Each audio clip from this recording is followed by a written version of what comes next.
মাঠের মধ্যে হঠাৎ বিড়াল ঢুকে পড়ায় সামাজিক যোগাযোগ মাধ্যমে মিশ্র প্রতিক্রিয়া।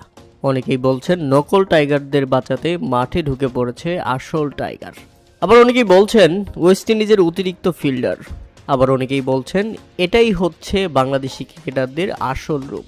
তবে মাঠে ঢোকার পর বিড়ালেরও শান্তি নেই, কেননা সৌম্য সরকারের হাঁকানো বাউন্ডারির একটি বল বিড়ালের কানের পাশ দিয়ে চলে যায়।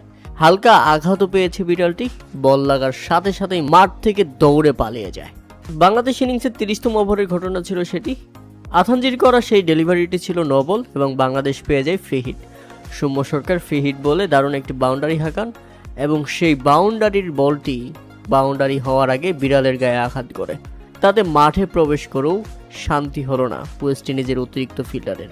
বাংলাদেশের আজকের ব্যাটিং দেখেও রীতিমতো বিরক্ত ক্রিকেট সমর্থকরা, কেননা এমন উইকেটে ব্যাটসম্যানরাই বা কী করবেন। ১০৩ রানের মধ্যেই বাংলাদেশ হারায় ৫ উইকেট।